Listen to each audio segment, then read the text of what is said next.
Welcome back to Geeks and Grounds, a monthly game club and weekly podcast. And we're ready to have some good conversations and play some games together.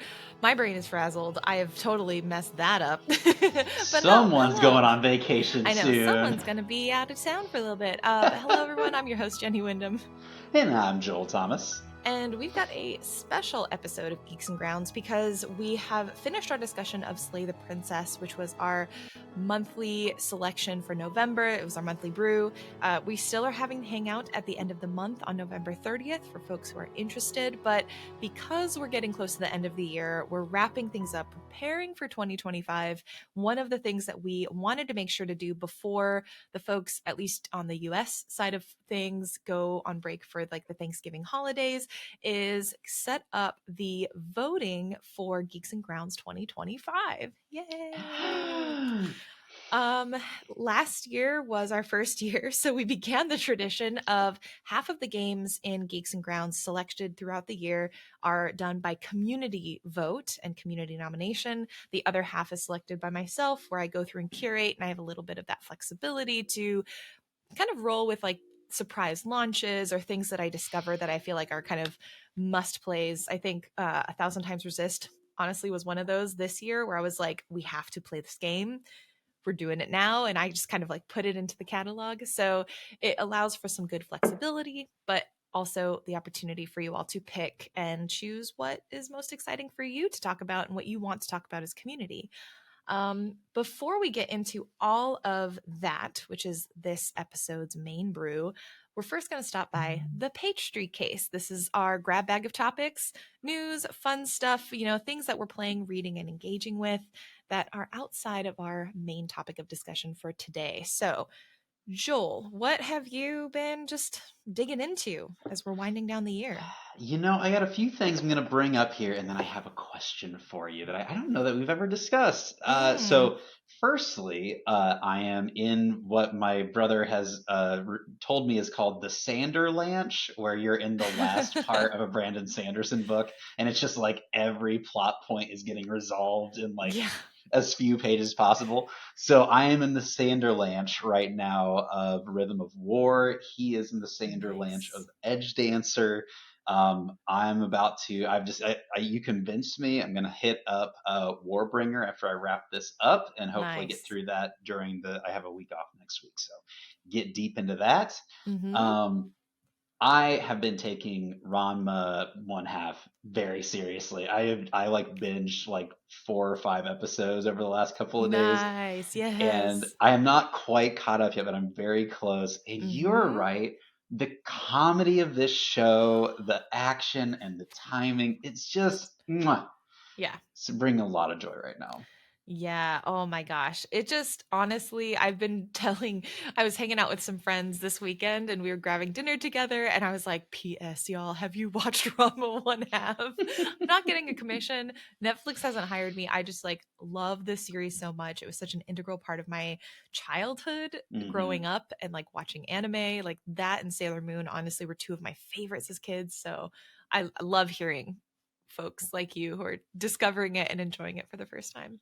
It is very funny. It's almost like they started with the premise. They're like, okay, every episode we need a reason to talk about the girl version of this boy's breasts, and it is like, yes, it's almost like the writer's room was just like, okay, what is the most insane way that we can possibly get to that talking point in this episode? Yeah. And no, boobs are the most prominent. Like you see so much boob in that show. God, have you gotten to? I'm sure if you've gotten 4 or 5 episodes in, you've probably met Ryoga. Yes. Is this the person that like has terrible directions? Yes. Yes. Cracking me up. Just got the second episode of his arc in, and it's just this show. It's just so funny, and like the way they're pulling in these characters absolutely kills me. Yeah, it gets increasingly unhinged. The like red strings of how all of the characters end up connecting with one another and their relationships and their enemies, frenemies, like alliances is wonderful. Ryoga was like one of my first, like when we think of sort of the first crushes we had, I know we talked about this a long time ago Uh, with one of the games we played. Like, what were some of your seminal, like, fictional crushes? Ryoga was one of mine. So, Incredible. yeah. Well, I mean, you mentioned Sailor Moon. It was just like all of the Sailor Scouts for Yeah. me, obviously. While we're on the subject of people transforming, the second season of Very Important People on the Dropout Yes. Network Oh my has aired. God.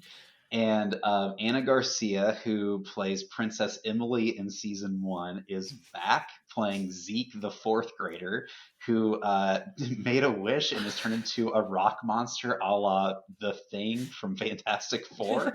I'm rocks. Man, it is so. I was dying watching this. Yeah. I don't know if it was like as iconic as Princess Emily because of the song and everything, Yeah. but the character, like she plays this fourth grader so well. I was absolutely dying. Yeah. I feel like for me, Princess and Shrigley, was it Tommy Tommy Shrigley? Shrigley. Yeah, those two characters for me were like the highlights of season one. Zeke as the start for season two, though, very strong start. Strong start. There are just so many moments where, because Sam and I watched it, I think just what on Saturday night or something like that, and we were laugh crying. We were just Ugh, so in love with the way that she portrayed this character. It was so good. excellent. So yeah, I'm really enjoying it. I'm pumped for the rest of this season. They got some big names on this season, I believe, so it'll Hmm. be interesting to see where they get to. Okay, now for the question, and I'll Hmm. ask the question, then I'll tell my story. The question is: if you were going to sit down next to a person, and they are going to play themselves a video game, and they do not play video games, haven't played since they were like little kids, what game would you choose? I Hmm. texted you about this. I chose Florence. For those of you who haven't Yeah. played, there's a link in the message in the email and that you'll see coming through this week. But Florence is a very short, kind of narratively focused game that takes you on kind of an emotional journey of a young woman and her relationship, and it's a really good one for like learning how to use a controller and like seeing what video games can be beyond just Yeah. like what you see in popular media. So I'm curious, Jenny, like you're gonna Hmm. sit down next to somebody, what's the game you're choosing? Ooh, that's a really good. It's so specific to the person, I feel like, because I think Mm, depending on the person and assuming they have zero experience in games, I would go off of like, what kind of stories do you like? Like, what kind of ooh. things engage you in other media that you enjoy? So, like, what other books do you read? What other like movies do you enjoy watching? Because then that probably influences a little bit. But I think something like Florence is a great pick. I think Venba, which you also mentioned, we talked about. Venba would be great because, again, like you mentioned, they don't require 3D dexterity, which I think is Hmm. a huge element to bringing people into games. It's not first person, which is super disorienting to a lot of people when they first hop into games. And it also has a structure that maybe feels more familiar, like a book or a movie, because it's more Mm. linear. And the gameplay is interspersed throughout moments that help supplement this story. So I think something like that would be what I'd pick. But it really does depend on the person because I have friends who like, especially in 2020, I remember a lot of people playing Animal Crossing and then hitting me up and being like, I only play Animal Crossing right now because we all got a Switch and we all got Animal Crossing and we're dealing with, everything. What else should I play? And the recommendations I gave were so varied depending on the Mm. person and like their background. Um, Piku Niku was one that I really found very fun to Oh recommend to folks because it yeah. has this very familiar like platformy vibe. So if anyone's played Mario, they like kind of get what they're supposed to do in terms of jumping and rolling. And that one's got a really fun story too. But yeah, it's a good question. Do you have, I guess, ideas of what you're going to be playing next with your friend? Vemba might be the next one, but Piku Niku Mm-hmm. is a really solid. I'll have to think about that. That's pretty good. I don't Yeah. know. That one's really fun. And it has like I think the optional co-op, like you can play against someone. I forget what they called the game. It was like Mm. Toaster Ball or something. I forget what they called it, but then you could like have a moment of co-op in there. Um I think yeah, I don't know. There's so many good games. I'm just like a thousand times resist if they're willing to go like deep into sort of the Mm. philosophical sci-fi rabbit hole and have many hours to dedicate. But That's true. You know, yeah. it's funny because again, I think about how like my tastes have evolved over time. Like if you had Mm-hmm. asked like college age Joel this question, he'd be like, Super Smash Brothers, obviously. Yeah. So Well, that's the thing. It's like, does this person like playing games with other people? Because if they prefer that, then, that would definitely change how, like, oh my gosh, you should actually, especially because if you're playing games with one another and having like that local co op experience, TikTok, A Tale for Two, I think is what it's called. And it's this like escape room puzzle game where you and the other person each have your own screen. You only need one copy of the game. You get like a code, and you each get your own screen. Um, and you each see something slightly different. So you have to work together because kind of ooh. escape room style, you see a set of clues, they see another set of clues, and you have to like combine your knowledge. Hmm. So games like that are always kind of fun because it makes it more interactive for a person who maybe isn't as used to video games. But yeah. That's pretty good. I feel like you also maybe at one point mentioned, because I still have never played Among Us, that might be a game that Oh my like gosh, we should in play the Among Us. I Yeah. know every time. Every time, but we Um really should. You just got to tell me what nights you're free because yeah, that one would be great because it's a little bit more intimidating. There's more rules, but it's also more mm, fun because it's like really low stakes. You got to get a yeah. good group of people, but with the right group of people, it's low stakes, it's silly, it's fun. You're joking around and just kind of like playing hide and seek, essentially. That's pretty good. My, Yeah. my nephew, one of his first games was, oh, what's the party game where you're like the kind of ooblet blobby people and you run around and it's like a battle royale? Fall Oh, Guys. Fall Guys. Honestly, that was such a fun game. I feel like I should hop back into that because that was another low stakes, really like quick turnaround. You feel like you can get in, get out, like get what you need from it. Super Yeah. fun. Yeah, well, that's what I've been getting into. So what have you been up to the Yeah. last week? Um, I mean, gosh, I also have been watching Ranma, watching Very Important People. Um, I also started Arcane. Did you ever watch Arcane? I feel like it's a show that's up your I alley. love Arcane season one. I Yeah, loved. I okay. I can't wait was for season like, two. I haven't started it yet. I was like, I would be so shocked if I brought this up and Joel had not watched Arcane because I was like, Mm. this is such a Joel coded show. It is, and like complimentary because it's very good. I admittedly I saw that it was League of Legends back when it came out like a year or two ago, and I was just like, oh, I don't care about League of Legends. I don't really ever want to play the game. It's like I don't think I'm interested in this world. Sam started watching it and now we are hooked. We're on season 1. By end of episode 3, the stakes are just so high and the emotions are so raw, and I'm just like, this is end of episode 3.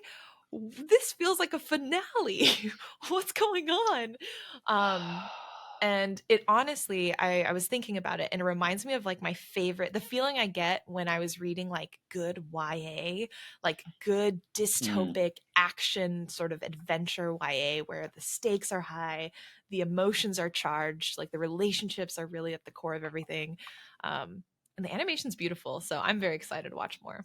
I thought it was such a like the animation style. Like I feel like it was during this era, and maybe it slowed down a bit now that I think about it, where there Hmm. were a lot of stylized forms of animation coming out. Like I think Into the Spider Verse, this Right. show. It felt like we were kind of in a period where there's a lot of innovation with like the style of anime that we were getting through, and Hmm. I 100% agree. I was absolutely blown away, and it just gets Yeah. better and better with every episode from my perspective. So, Yeah, right now, and for folks who don't know, it's Arcane is essentially like I think the prequel to sort of the characters and the plot of the actual game of League of Legends, and it follows a story, at least where I'm at, primarily of these two sisters who are sort of these like street urchins, scrappy, trying to survive in this underworld class of society and realm of society, and like a lot of stuff is happening. mm. Um, and yeah, that's pretty much all you need to know to jump in. I would say watch it if this at all strikes your fancy. I think it's really good. Um, yeah, I'm here for it. We've downloaded it to watch season 2 on the plane. I've also been excited. I downloaded it. I have not started playing yet, but the update to Fields of Mystria is out as of now. It came out today. And Fields of Mystria, it's an early access, but I firmly believe it's probably one of the best farming sims we've had in a since like Stardew Valley question mark. Coral Island's up there too, but I feel like this is actually a bit stronger than Coral Island as a whole, at least where it stands even in this early access stage. Um and Jenny, hold on. yeah. What am I seeing here? I just What? clicked the link to Fields of Mystria, and you are at the top of the Oh Steam my page. god. That was not how I that was not like planned, I swear. I took a screen cap. Are you this famous that you are at the top No. of the Steam page for Fields of Mystria? They reached out and they commissioned like a video to use on their Steam page. So, yes, I was sponsored to like create this content for Ah! them. But I was not paid for this. I swear. I just genuinely have been so excited and love this game so much. Oh And my god. I want to like send you a bottle of champagne or something. That was the thank you. coolest moment. Like, wow, that's so cool. Thank you. I genuinely forgot that was up there. I was like, oh, let's just see what this is. And I was like, wow, this character looks a lot like Jenny. And then I saw the person playing the game, and I was like, that is Jenny. Oh my god. Oh my gosh, that's so funny. Yeah, so definitely I love Fields of Mystria. I have been sponsored by them before, but I am not sponsored by them right now, and I just have to say this is probably my favorite farming game in a very long time. Full of charm. The mechanics are already super strong, and now we can go from 4 hearts because we were capped because we're in early access, so like not all the content's there. We were capped at 4 hearts. Now we can get to 6 hearts, which means we can start really romancing the villagers and start dating. That really has been the most agonizing part of this process is I usually am not an early access person, but this game is so good. I'm just like, I can't stop. I can't make myself wait. So yeah, I am super excited that early access is out now. Well, sorry for interrupting, and No, congratulations. That was a very exciting moment. it was I was like, I swear I did not stage this to just be like, look at who's on the Steam page. Um, but yeah, I'm so excited. March is my number one romancing candidate. That's all. And then oh, I have been eagerly awaiting the release of this book called I'm Laughing Because I'm Crying by Young Mi Mayer. And it came in just today, and I've started reading it already. And it is so hilarious and so heartbreaking and just it's just filling my cup. It is so good. It reads like a friend just talking to you, which is really nice. It's just like an easy, fast, fun read that feels very conversational.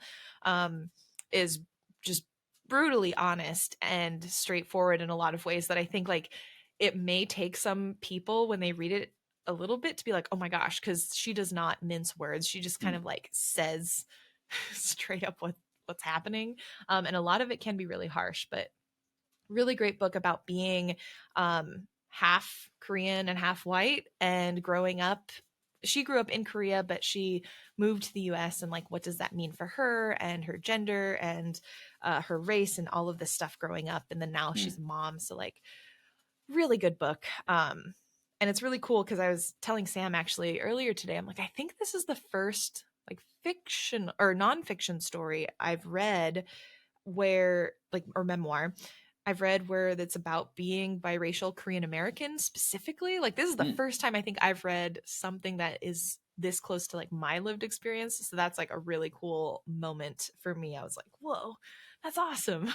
That So is awesome. yeah.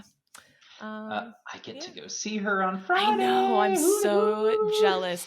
I saw she was coming to town and I was really stoked. And then I saw that it was on a day I was not going to be able to go. Very sad. Well, I'll have to pick up the book too. I didn't realize it was out, so that's super exciting. And Yeah. I mean, if I get to buy one from her and have her sign it, I'll get you a copy and get a Oh, sig it's so for you. sweet. Thank you. But yeah, super stoked. I highly recommend it. If you enjoyed like crying in H Mart, right up your alley. I did very much enjoy crying in H Mart, that's for Yeah, sure. yeah. Oh, I still like the first chapter. I can't get through the first chapter of Crying in H Mart without crying. Like that book wrecks me. And I've read it multiple times. Every time it just wrecks me. I remember I was listening to the audiobook version driving out of like Joshua Tree or something. I was on vacation, Oh, and I'm just like jeez. driving down a dark highway with like tears in my eyes and streaming down my face, and well, that's how it goes sometimes. Yeah, it's how it goes. It's great. Yeah, just it's just really cool. There are some idioms, even in the front jacket that she mentions, and these are idioms that I have never heard anyone outside of my family say out loud. Um, which once you read it and see it, you will probably understand. But it was just like just the ways that I have felt very seen by this book has been really cool. Um, and yeah, I think that's mostly it for me on the pastry case. Notable releases for this week. Slow week because it is coming up to holidays, and usually that's when we see all the especially indie releases slow down. Usually this is the time for either very high profile AAA releases Mm. or people are focusing on game awards, not like the game awards the show, which they are focusing on, but like just game awards for the end of the year. So makes sense. But we've got Luma Island, which is coming out on the 20th. And that is, oops, I think I put the wrong link if you're clicking on it. Luma Island, which is another like kind of cozy farming sim. This one looks really cool. It's got kind of like, I forget what it's called, but it looks almost like Minecraft, but more highly polished. I'm trying to remember the name of the art style and it's driving me up the wall. But basically it's like a blocky kind of like not quite pixel art, but not Mm. quite like as blocky as Minecraft. Someone please put in the comments if you know what I'm talking about. Oh my gosh. I am just like my memory is failing me today. But it's really cool. It has co-op, like multiplayer and co-op in it, I believe, online co-op. I tried the demo. Admittedly, the demo was what I think is the hard part of every farming sim or life sim, where it's like the really slow tutorial part. Where it's like, Mm. here's how you set up your building, here's how you grab the tools. I'm just like, oh, okay. And so the demo, I think, was fine. I just was also like not in the mood for tutorial, and that's basically what the demo was. That's brutal. Yeah. So I will say, take it with a grain of salt, but I do think this looks really, really good. Big arachnophobia warning though, because they do have spiders in this game, and they look real and they creepy crawly in a very real manner. I don't know if there's any like way to safety mode that for folks with arachnophobia, but there are spiders in this game. Um, which normally doesn't happen in this kind of farming game to this extent. So that's why I just wanted to make sure and note that. Mm. And the other game coming out is called On Your Tail. This one is a really cute, like mystery game. There's also a free demo if you want to give it a try. It's got this character who looks kind of like a sheep or a ram. There's like little horns, and she's very cute. And she's on vacation in Italy, but of course, there's like a mystery that comes across her way, so she has to solve it while she's on vacation. It's supposed to be a very chill, relaxing, like mystery Mm. sort of game. So looks very, very Very cute. cool. And that is out. Both of those are out on Steam and other platforms. All of the information, including platforms, more details about these games, and what we've talked about in the pastry case, are available in the newsletter that's going out by Wednesday. I think I'm going to try to get it out tomorrow because I will be out the rest of the week. But yeah, go to geeksandgrounds.com to sign up for the newsletter and get that in your inbox along with all of the links from the pastry case. All right. This month's brew, which is really preparing for next year, next Mm. year's brews. Uh, Voting. I'm super excited because we're bringing back ranked choice voting. I'm super excited to have a democratic process that I believe in. We take it where we can. At this point, we take it where we can. We model it where we can. There it is. Could you describe like ranked choice voting for folks? If folks are unfamiliar, they need a reminder about what it is and how it works. Yeah, ranked choice voting is something that is kind of considered a much more equitable way to place your vote for a candidate or candidates that you believe in. Whereas in a lot of like typical like US voting, it's you get one vote per type of race. So I get to vote for one person for mayor. Ranked choice voting allows you to say, okay, well, there are actually like three, let's say, of five mayoral candidates that I like, even though I really prefer one of them. And there's two that I definitely don't like. So what this lets you do is essentially say, well, one, two, three. Here are the three that I would vote for. And it kind of varies ranked voting system to voting system. But the typical way that it works then is uh, you get the entire list of, let's say, the five mayoral candidates with however many number one votes that they got put into place. And then the person who is in fifth place gets dropped. And then they take the votes from the person that was in fifth place and they reassign those votes to the second and third place candidates that were voted until you have the fourth person that then they say, nope, you got the fewest votes, and they reassign all those votes again until eventually you whittle it down and you get to the person that got the most votes, one, two, and three. Sometimes there's a weighting system depending on if like which place you placed those votes in. But yeah, generally that's how ranked choice voting works. So it's a good way to say like, there are a few candidates that I support. There's one that I really like, and there are several that I don't at all want to win. And it's a great way to avoid splitting the vote and make sure that you Mm-hmm. have a more equitable outcome. Exactly. I love seeing splitting the vote on Survivor. That's exciting. I don't like seeing it in our actual electoral politics that Yes, play out in the real world. Um, 100%. and so, yeah, it's really important to us, again, when we are talking about games and how we experience them and how we bring what we play and consume in media into our lives and like also carry it back into how we play and how we consider what we play. I feel like this is our way of also carrying the structure of the club as a whole of Geeks and Grounds into that same mentality where it's like, we want to see this happening more. And one of the ways we can make that possible is getting more people familiar with what this is, how it works, make it super easy and fun and accessible to understand, and hopefully encourage you, if you can, in your own areas, push to get ranked choice voting on the ballot and pass so that you have more opportunities in other areas of life to vote for things instead of possibly voting against for things only. So, We had this in Portland really for the one of the first yeah. times here, and at first it was a little overwhelming. I'll be honest, there was something like 20 candidates to consider. Was it for the mayoral race? Yep. And I was a little overwhelmed at first, even though I knew about ranked choice voting and I was pretty Mm-hmm. familiar with the process. But what was really nice is that there were like three candidates on the ballot that I know I did not like and that are also very much backed by moneyed interests within Mm-hmm. Oregon here. And I was able to find three candidates that I did like and make sure that they were the ones that I voted for. And Yep. so it felt really good to be able to do that and not feel like, because we got taken for a ride here in Oregon just a couple of years ago where the Mm-hmm. vote was split between two candidates that were pretty similar but that a lot of people liked, and that the person who a lot of people did not like ended up carrying it away. So Yep. it was a really it felt good to be able to do that. Yeah. I will say on a very personal level, the federal elections did not feel good. But locally, I felt like there were a lot of really good things that happened in Mm, our area, and that was honestly like very heartening to see because it was also something that was new. It was the first time ranked choice voting was a thing here, and yeah, honestly, it made the process infinitely better, and more exciting to engage with, yeah, honestly. So yeah, it was yeah. very cool.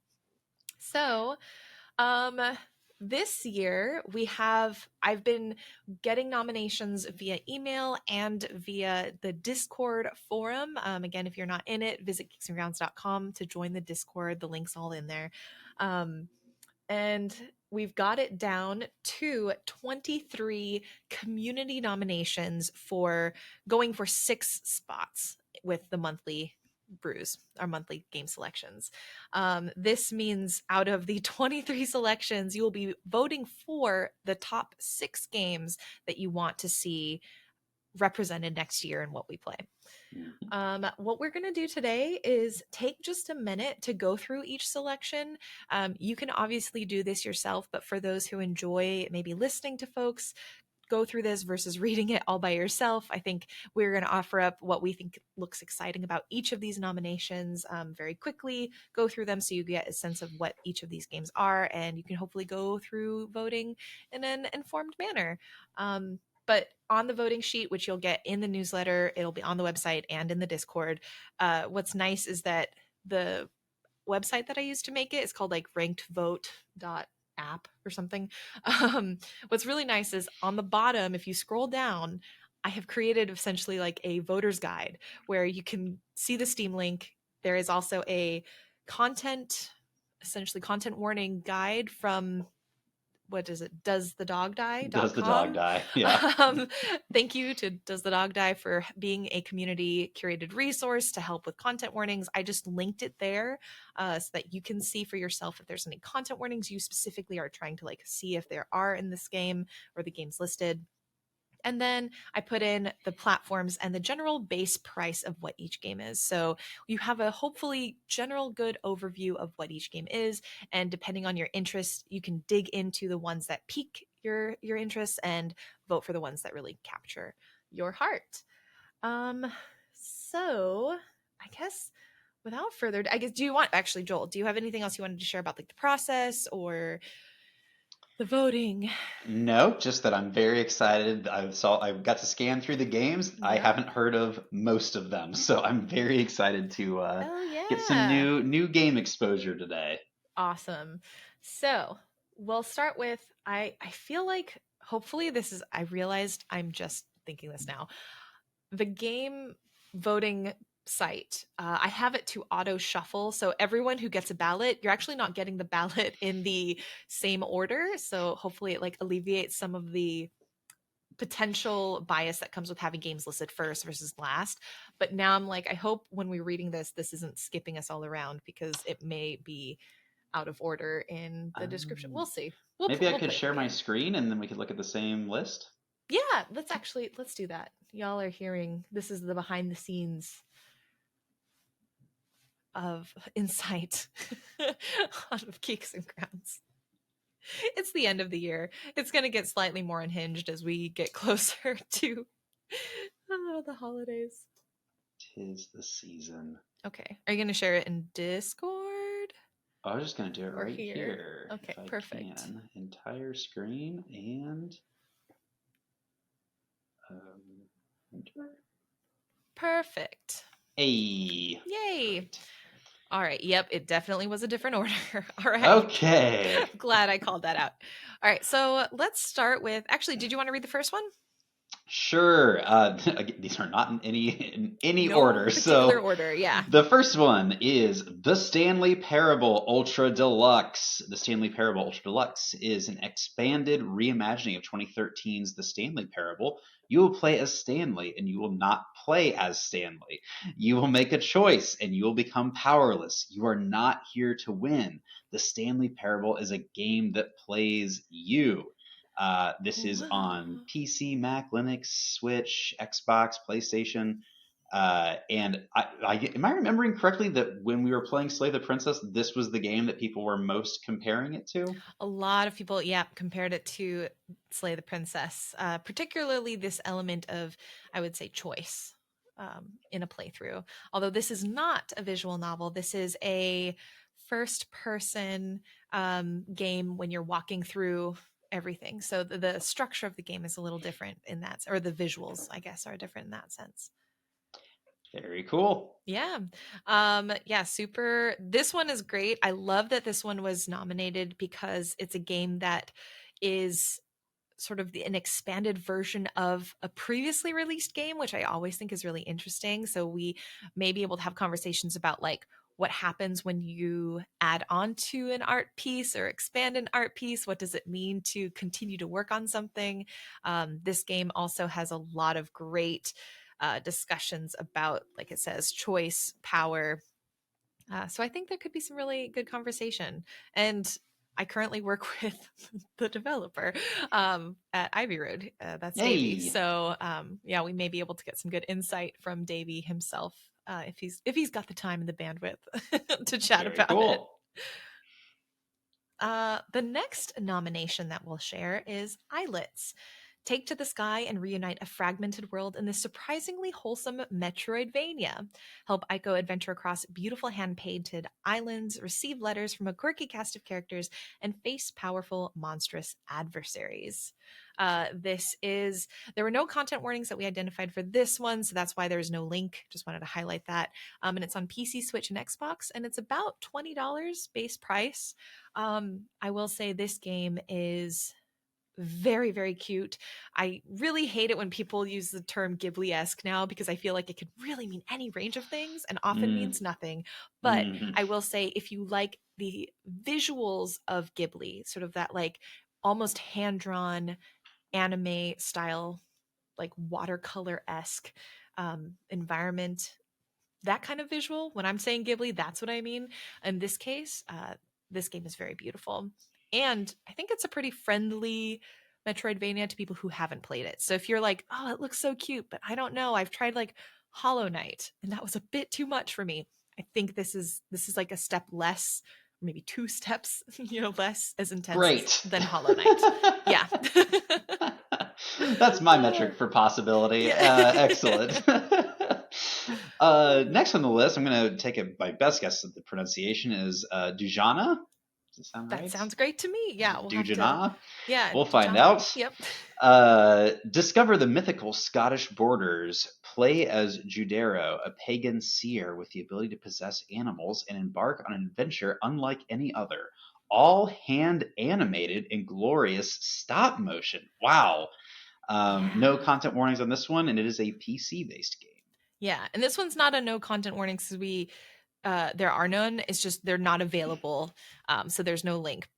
I feel like there may be content warnings. Looking at some of the Steam reviews, it was like this looks like a game that actually could be quite deep and quite interesting. It just released this year. I have had it on my wish list and have yet to play it, so I don't know what it entails, but it Mm. looks very, very interesting and it looks very weird.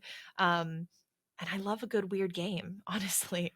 A friend of mine who played it, Jill from the Indie Council, she said that it's very, very Scottish. And so I think a lot of the narrative structure, she said, may feel very weird to our perceptions and like norms of narrative. And I think Mm. that's what makes this a really interesting nomination for me is like the potential to explore narrative structures that are different than the ones we're familiar with. I love that. I know that when like Everything Everywhere All at Once came out, that was a big conversation that we had, and when Past Mm-hmm. Lives came out, that was a conversation that we had. Is like kind of non like kind of Western and American storytelling is something that I'm really gravitating towards right now. So that's exciting. Yeah. Pentiment. Step into a living, illustrated world in a time when Europe is at a crossroads of great religious and political change. Walk in the footsteps of Andreas Mahler, a master artist who finds himself in the middle of murders, scandals, and intrigue in the Bavarian Alps. There are some content warnings for this one. Definitely look them up.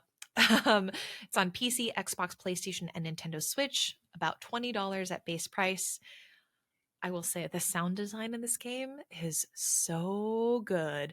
I remember playing this a while back, and my favorite sound, I would just the sound of like quill on parchment Mm. writing. They captured it so perfectly, and I never got sick of it. It was so satisfying to listen to. So that was like my minor detail that I will never forget from playing this game. Um, yeah, have you heard of Pentiment? I have not. It sounds Oh, very okay. cool. If you look on the Steam page, it's got like it looks like the manuscripts from sort of the Middle Ages. So as you're playing, you're actually playing something that looks like those old paintings. So really just beautifully done art direction. It looks unique. And I think this game has, if I remember, it's structured in a few different acts. So I know it'll fit well with our format, our monthly Ooh. kind of weekly format. And just the way that this game offers cliffhangers and sort of pushes you to want to know what's happening around, the next narrative beat, really good. Oh, I So, love the mhm, style of this. Looks very, very cool. yeah. Next game we have is Inscription. Inscription is an inky black card based odyssey that blends the deck building, roguelike, escape room style puzzles and psychological horror into a blood laced smoothie. Darker still are the secrets inscribed upon the cards. There are Yeah. content warnings for this. It's available on PC, Switch, PlayStation, Xbox, base price of $19.99. That's Inscription with a Y. And Yeah. Have you seen Inscription?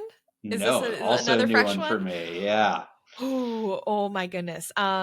So this is for the deck builders out there. This is for people who love a good card game, who love What? a good mystery. Inscription is done by Daniel Mullins. He's the person who did Pony Island, as well as I think a couple other games. And this is the kind of game for people who love Like I think you would dig this because you like Easter Okay. eggs, you I like love them. secrets, you like a little bit of darkness in your storytelling, and this has got all of that. I've not heard of this. It looks very cool. I love y'all know. I love the secrets. I love the Easter eggs. This sounds like Mm-hmm. a good one. Nice. This one I was happy to see it actually did get nominated. I didn't push too hard about it. I didn't nominate Mm-hmm. myself. This was not Mm-hmm. me. So thank you. Mm-hmm. There were, I won't say how many, but there were multiple people who did mention this. And yeah, it was very exciting to see come through. Final Fantasy X. I will say I linked the Final Fantasy X 10 to HD remaster. So this actually, if you click on the link, we'll have both games, but I think that's probably the strongest version to go with. Final Fantasy X Remaster celebrates two of the most cherished and beloved entries to the world renowned franchise, completely remastered in gorgeous high def and now available on PC and Windows. This is a game that's available on PlayStation, on Nintendo Switch, although I think it runs a little rough on Nintendo Switch, and PC. I will say, I don't want to bias folks too much. You vote how you want. I do think if you've never played a Final Fantasy, this is probably one of the best Final Fantasies to start with. I think that this game offers a lot of really great discussion in the way of religion, Mm. which I think our community really digs that kind of discussion. I think we have a lot of folks with a lot of knowledge in that area. So religion and population. Um, there's characters with dad issues. We love a good dad issue moment. Actually, multiple characters with dad issues, if that's a thing for you. So I think this offers a lot of really good opportunity to discuss, and it's a classic for a reason. So So is yeah. X2 a different game than X? Yeah, so 10-2 is what happens after 10. It was actually the first, I believe it was the first like Hmm. spin-off game from the main sort of franchise of Final Fantasy, the main line.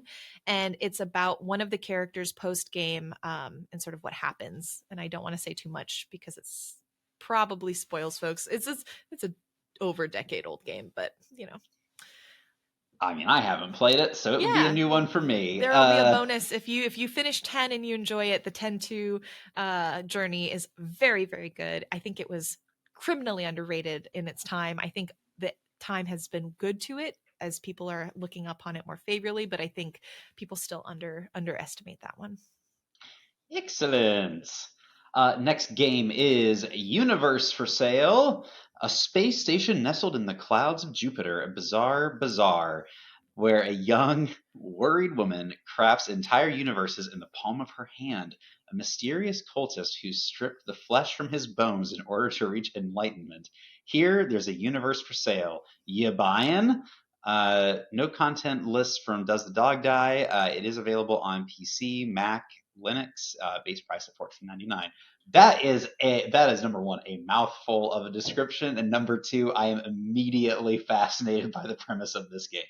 Yeah, I this is one I hadn't heard of. So really big kudos to, I forget who nominated it, but thank you to the person who nominated it, because I read the Steam description, I looked at the page, and immediately was like, this is a game I think would be great. On surface level, I have not played it, but from a glance, it looks like it'd be a really good one for the community. Excellent. I was a teenage exocolonist. So spend your teenage years on an alien planet in this narrative RPG with card based battles. Explore, grow up, and fall in love. The choices you make and skills you master over 10 years will determine the course of your life and survival of your colony. This one does have content warnings, so click on the link if you are interested in those details. And it's on PC, Mac, Linux, PlayStation, and Nintendo Switch. The base cost is $25, $24.99. Um, this one I think would be an interesting one to play because of the huge amount of choice in this Mm. game. I think for folks who have played games like, very different tonally, but games like Disco Elysium, uh, really any number of visual novels. If you've played those, you kind of understand the structure where it's like you have your character, you've got stats with them, and you just sort of, it's a visual novel where your choices make a difference, and you hope you can survive through your colony's lifespan. um, I really enjoyed what I played of this, Mm. and I think it could be really interesting because the divergence in experience could offer some really good conversation here. Cool. I gotta say too, the a game that spans over the course of 10 years is something that I'm really fascinated by and intrigued by. Yeah. That's pretty cool. Yeah, and the art's really, really good. I thought the art was really beautiful. So, like, if you love good art with your sort of visual novel experiences, that is also something to consider for that one. All right, the next game is Journey. Explore the ancient, mysterious world of Journey as you soar above ruins and glide across sands to discover its secrets. There are content warnings for this one. It's on PC, PlayStation, Xbox, and Switch. Base cost of $14.99. This is the first game on the list so far that I have played and do deeply love and cherish. Which is to say, which happens. We've played games that we've played before, that both of us have played before, and yeah, again, classics are classics for a reason. And if you have not played it, or if you have played it and think that it would be a good one for us to play through and discuss, certainly consider giving a vote to Journey. Yeah, I think this one, I was torn because this was an official nomination and a short game nomination, from a couple of people. And so even though it's a shorter game, this is like a 1 hour experience, I would say. I put it in the sort of monthly category because we had more than one person nominate for like a full month. So this may be one of those that, like, if we get it, we'll probably mix it in with a few other one shots or some supplementary media and games that like kind of match with it. I will say the content warning too. I linked it because it does technically have a page on Does the Dog Die? I would say the content warnings are relatively light for this one. Out of all of the games that have the content warning links, I think this is one of a couple where I'm like, okay, I think this is more of broader, sort of looser content warning versus like specifically gore or like an instance of violence that's happening. So yeah, just wanted to include that. It's a beautiful game. It's very short but very good. So yeah.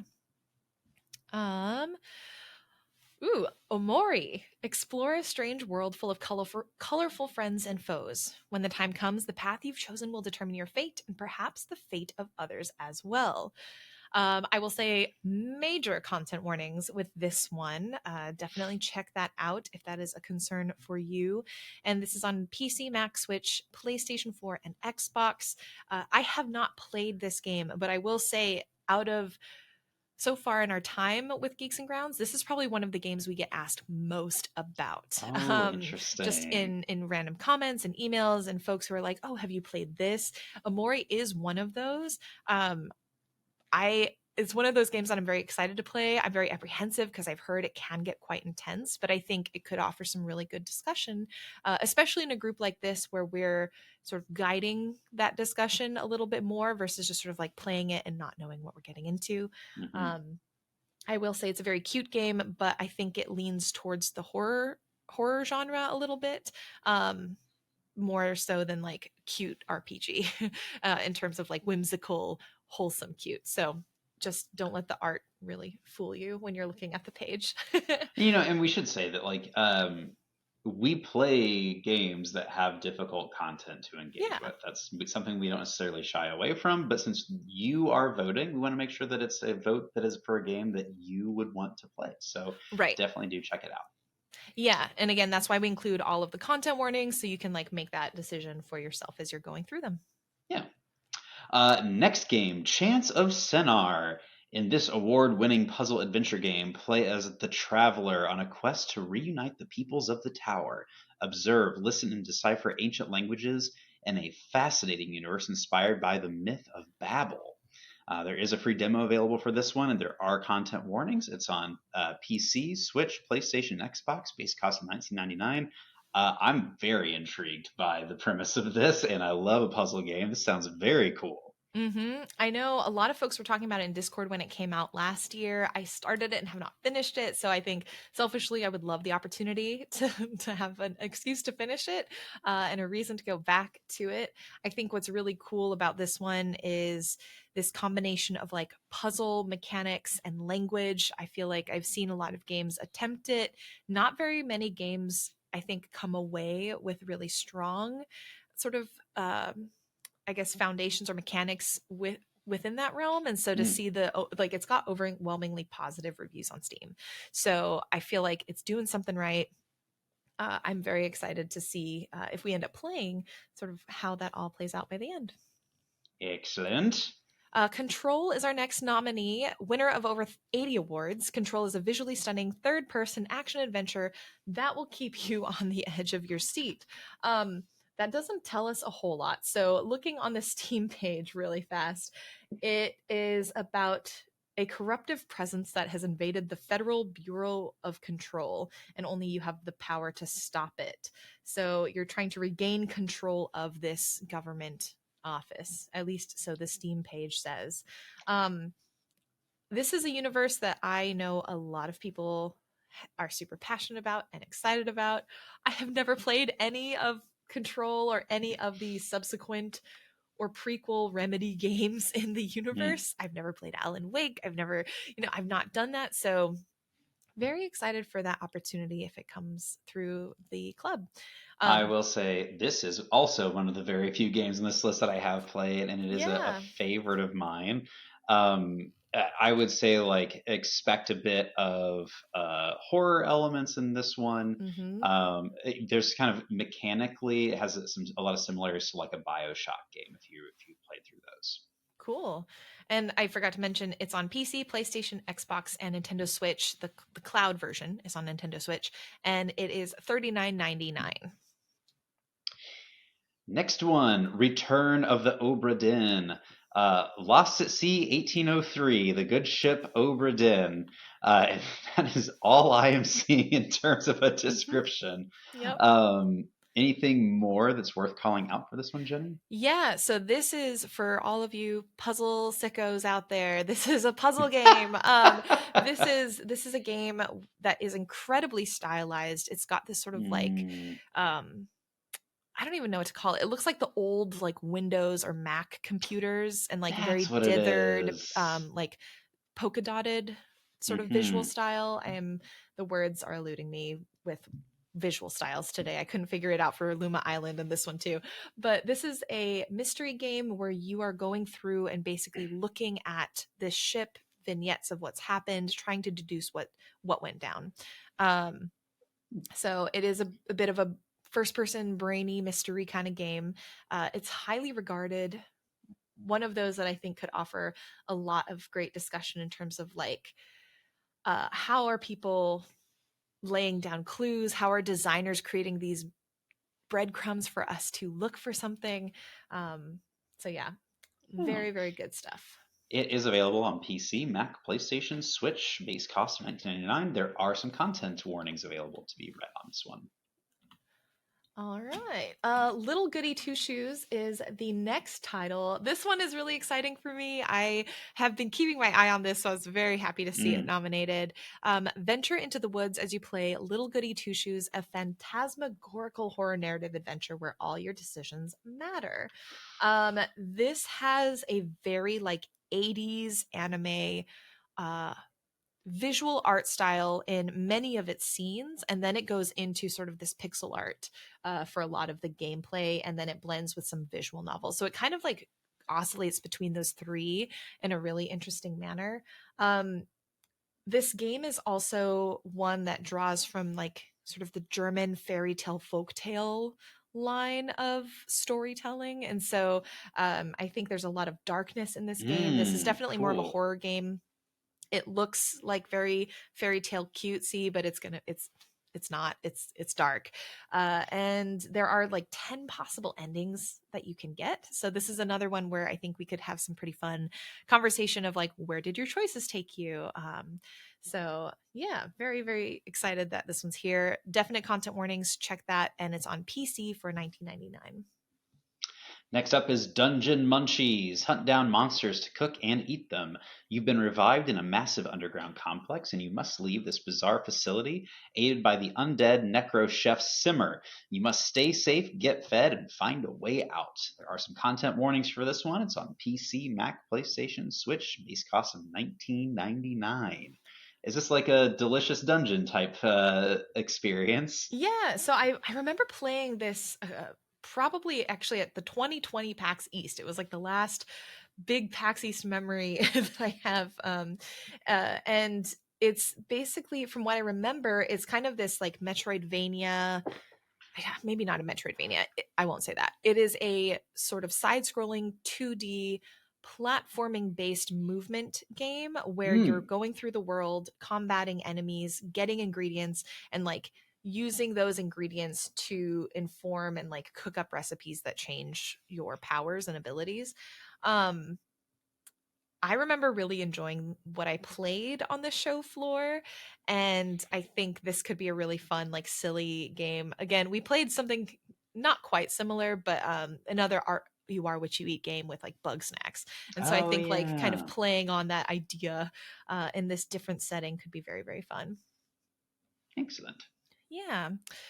This next one is an interesting one because it's not yet out, but we did get a handful of nominations for this one. So people are anticipating this pretty highly, I guess. It's Lost Records Bloom and Rage. This is the next title from the team that did like the Life is Strange series, the Don't Nod folks.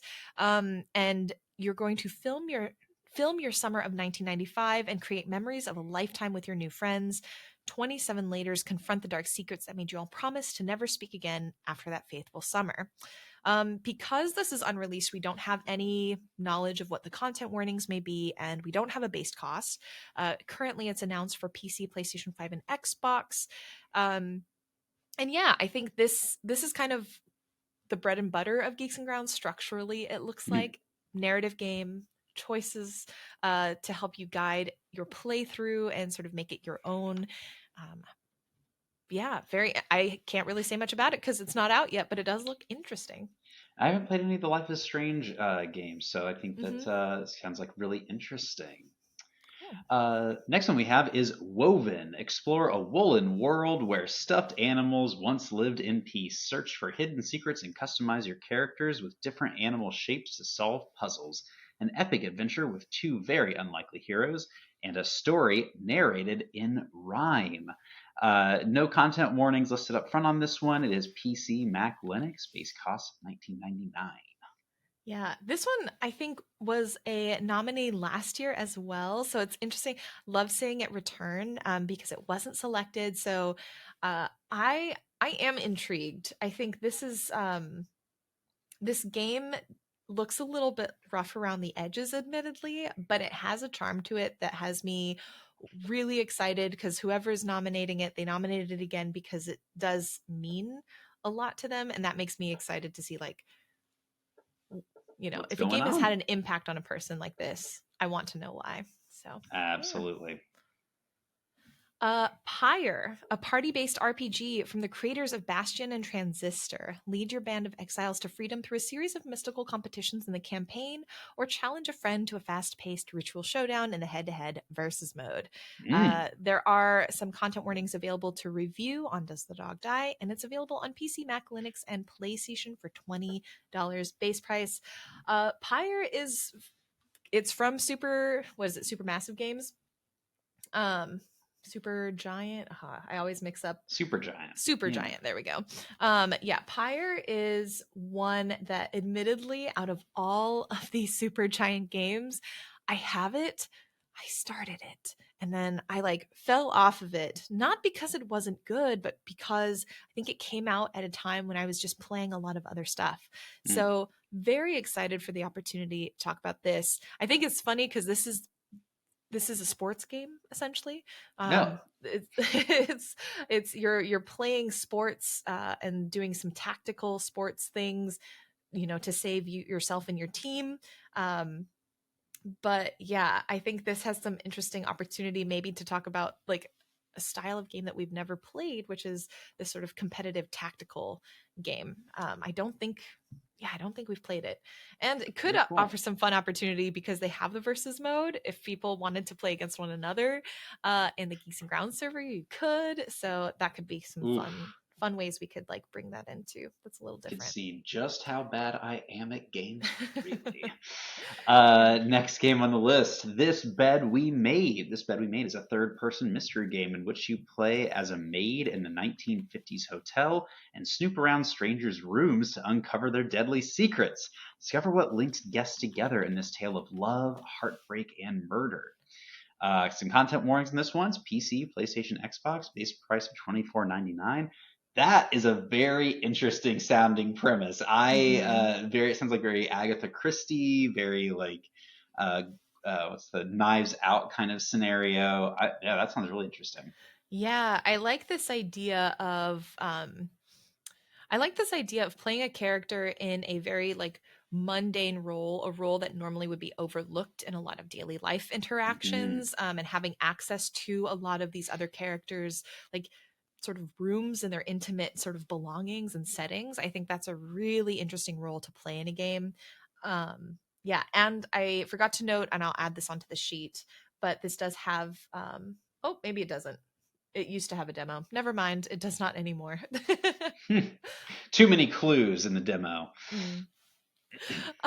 Katana Zero is our next nominee. It is a stylish neo-noir action platformer featuring breakneck action and instant death combat. Slash dash and manipulate time to unravel your past in a beautifully brutal acrobatic display. This is an indie classic, I would say. I feel like if you asked people what are some of the indies that have made, indies over the past few years, over the past decade, I feel like Katana Zero would be up there. And admittedly, it's the kind of game that has always intimidated me. So I think this could be similar to a Hyper Light Drifter, and I think it came out at around the same time, potentially. No, this is after Hyper Light Drifter. But I think this idea of what does it look like when we're navigating games that intentionally are about being challenging, I think that could be some really interesting conversation with this one. But yeah, it's a very traditional game, I think, compared to a lot of these other titles, which may be a nice break from a lot of the narrative focused games that we have on this list. I definitely remember when this one came out being very interested and also very intimidated by it. So yeah, this might be on that Hyper Light Drifter train, which even though I was not good at it, I did enjoy Hyper Light Drifter. I thought there was a lot of rich conversation from that. So very cool. Check out Katana Zero. And it's on Steam, Switch, PlayStation 4, and Xbox, and that base cost is $14.99. Next up, we're in our final three, Creatures of Ava. Let your empathy guide you as you play an exciting action-adventure creature saver game. Understand and tame the creatures of Ava and let them lead you through a variety of ecosystems, all in the hopes of saving the planet from a life-consuming infection. There are some content warnings for this. It's PC and Xbox, base cost of $24.99. Yeah, this one came out. I was surprised because this is an 11-bit Studios game, and they're known for like Frostpunk, Frostpunk 2, This War of Oh. Mine, all super dark games. And then they have this, and it's like, oh, a creature saving, like wholesome looking game. Just like, all right, well, no, what do you have up your sleeve? What's the twist? There is, I think this game is darker than there are darker themes that underlie this game. Obviously, you've got a life consuming infection for the world. So I think that hints pretty sufficiently at like things get dark in this game. Some really interesting conversations could be had, especially about people, this like sort of colonization mentality of going in Hmm. and or savior complex mentality of like being this character that is going into a world, a planet to save it. What does that mean? What does that look like? And how do you grapple with that when maybe the people of that planet or the inhabitants of that planet do not want to be saved? And I think that could offer some really good conversation, and see whether or not they stick the landing on that kind of a narrative. So Awesome. Killer Frequency, a first person horror puzzle game set in 1987 that puts you that puts you in the role of a late night radio talk show host in small town America whose callers are being stalked by a mysterious killer.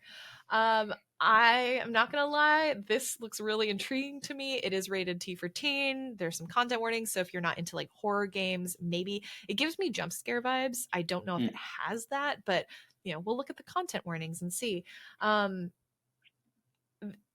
Honestly, I saw this and some of the structure reminds me a little of that Five Nights at Freddy's, where it looks like Mm. you have, I'm looking at the Steam page right now, you're looking at sitting in this radio booth, you're this radio host, right?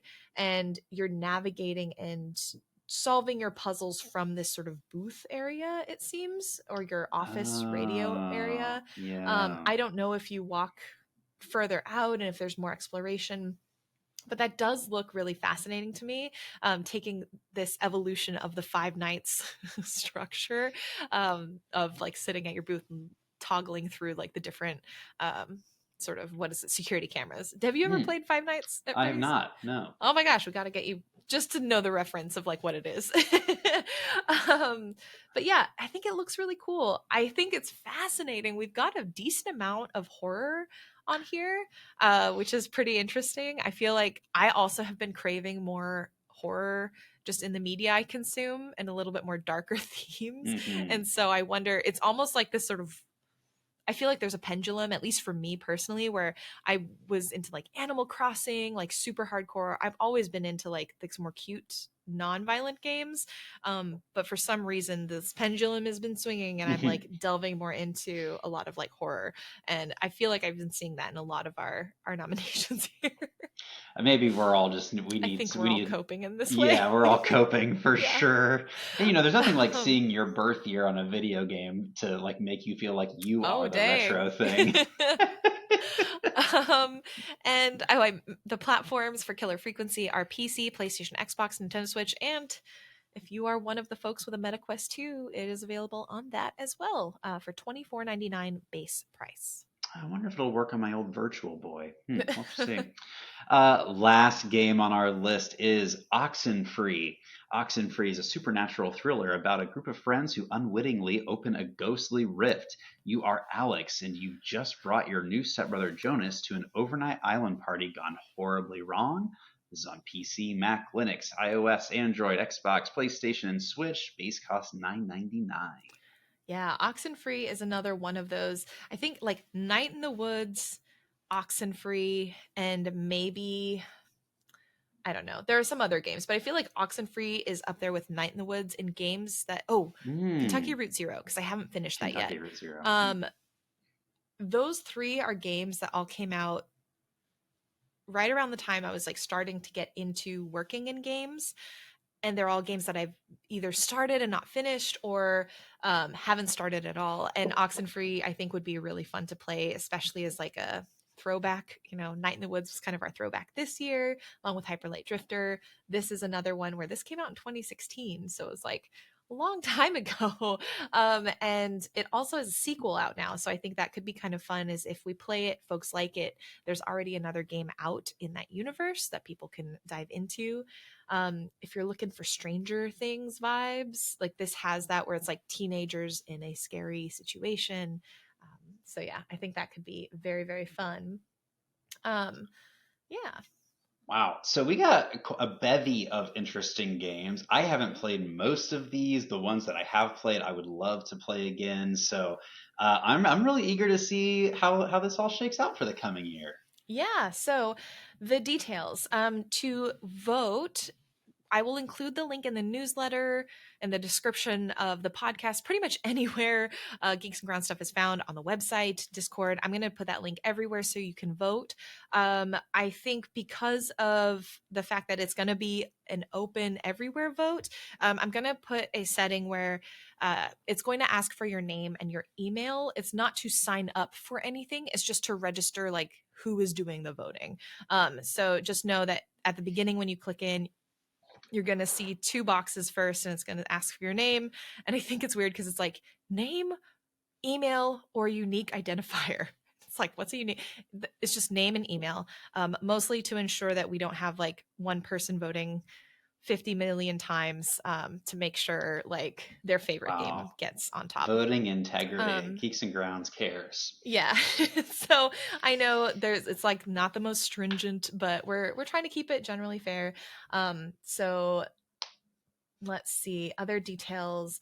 The links are going to be available. Deadline voting will last until December 8th, 11:59 p.m. So that gives you about 2.5 weeks to vote. I figure if you're needing longer than 2.5 weeks to vote, we may have to just wait for next time because I have to have time to be able to not only look at the results, but also start preparing all of the materials for next year and start reaching out to folks and hopefully arranging some more interviews. Because I'm hoping we fell off of that this year because our schedules got a bit hectic, and I'm really hoping we can get a few more of those in the docket for next year. Let's see. So yeah, make sure you vote by December 8th. And I think that's it. Any things you want to add, Joel? No, just that I'm pumped to see where we get to. Cool. And that brings us to we still have 1 month left, December. So we are playing one more game to close out the year.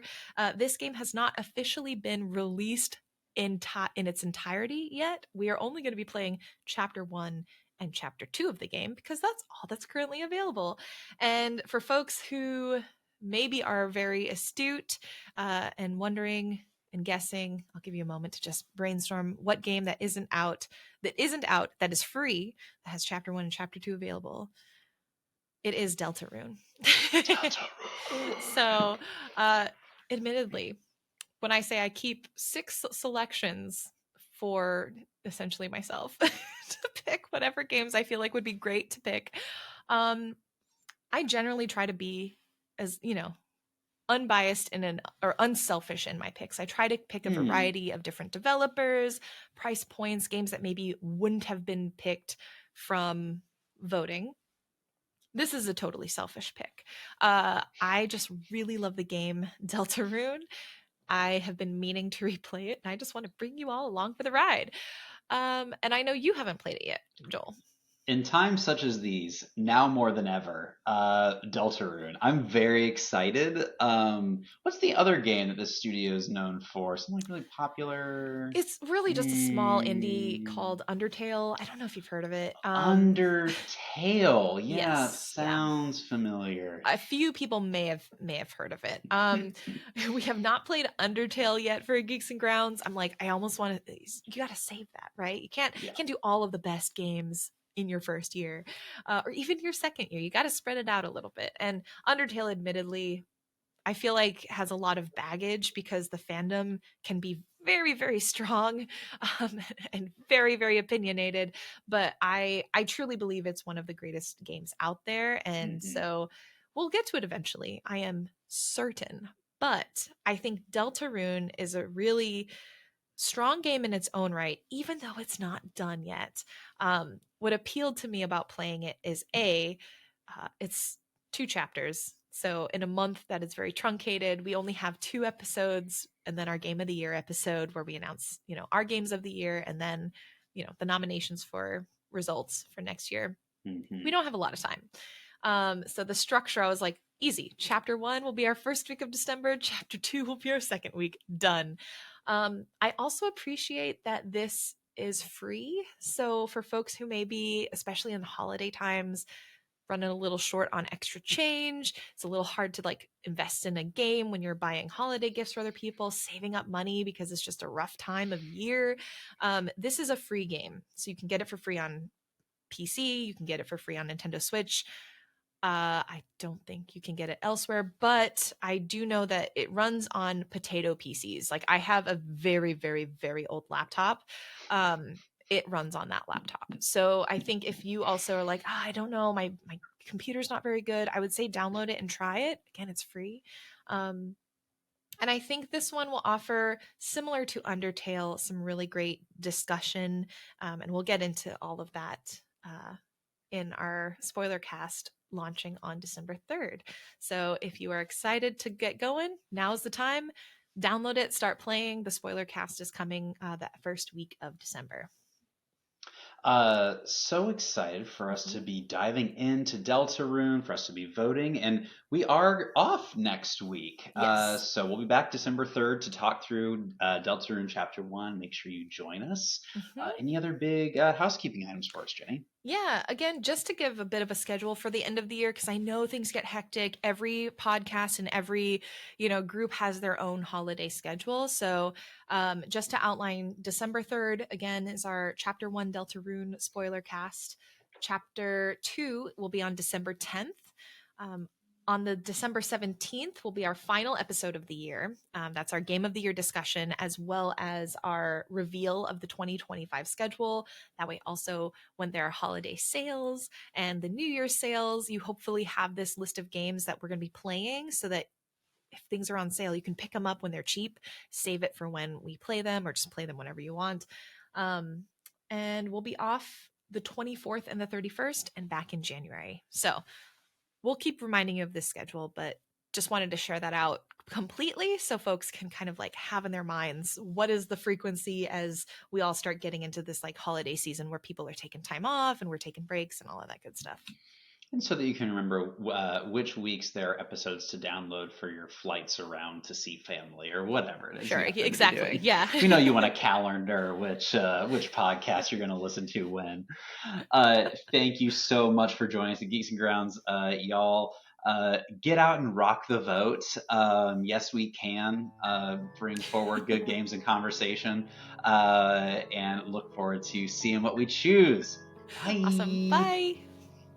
The Geeks and Grounds podcast is produced and edited by me, Jenny Wyndham. The logo is designed by Lee Thomas, and the theme song is The Princess by Brandon Boone, played by the Czech National Symphony Orchestra. In addition to finding episodes across YouTube, Spotify, and Apple Podcasts, you can hang with us on Instagram and Blue Sky at Geeks and Grounds, and reach out to us with questions, comments, thoughts, or feedback via our website at geeksandgrounds.com. Thanks again for listening.